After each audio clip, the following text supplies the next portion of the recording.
좋은 아침입니다. 오늘 주시는 하나님의 말씀은 사사기서 20장 23절에서 28절 말씀입니다. 이스라엘 자손이 올라가서 여호와 앞에서 저물도록 울며 여호와께 묻자와 가로되 내가 다시 나아가서 나의 형제 베냐민 자손과 싸우리이까.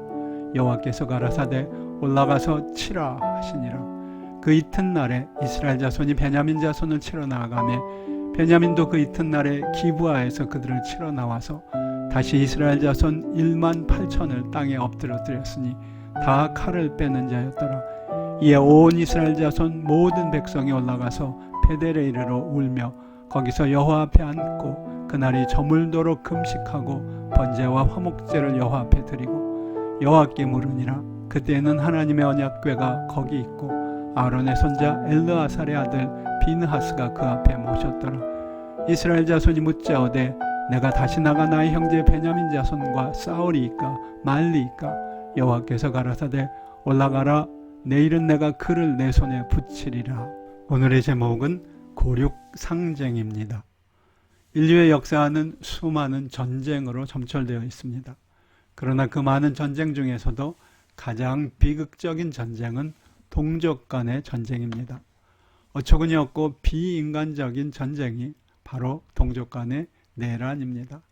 내란이 벌어지면 형제 간에 서로 살육이 일어납니다.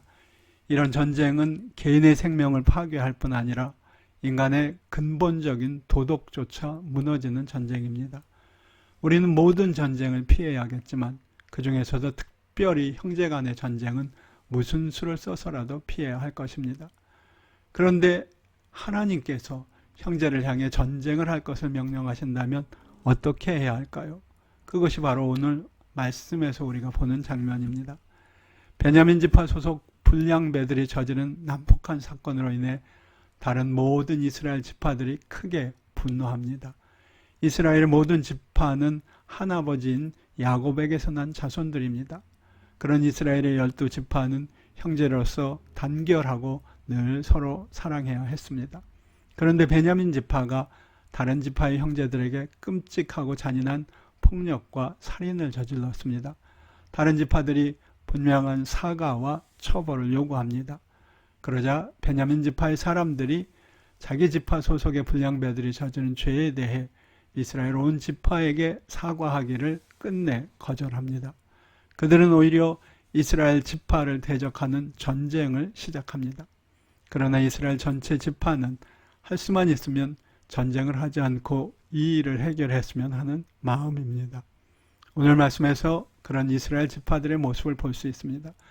그들은 베냐민 지파와의 전쟁을 앞에 두고 하나님께 나아가 내가 나아가서 나의 형제 베냐민 자손과 싸우리이까 하고 묻습니다.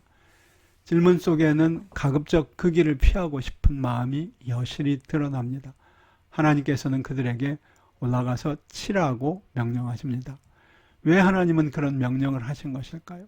하나님의 마음을 우리가 다 알 길은 없습니다. 그러나 하나님은 형제들의 화목을 크게 기뻐하십니다. 그리고 그들을 화목한 가운데 축복하십니다. 그렇다면 하나님은 왜 형제간에 같이 전쟁을 명령하시는 것일까요? 형제는 소중한 사랑의 대상이고 화목의 대상입니다. 그러나 그 형제를 하나 되게 하는 것은 결코 핏줄이나 인간적인 사랑이 아닌 하나님이라는 사실 때문입니다. 하나님이 형제를 하나 되게 하시고 화목의 줄로 묶어주시는 분이십니다. 반면 우리 삶에 하나님이 함께하지 아니하시면 형제간의 우애도 무너지고 가정도 무너지고 나라도 분열하고 무너질 수밖에 없습니다. 오늘 말씀의 교훈은 바로 이것입니다. 먼저 해야 할 일을 먼저 해야 합니다.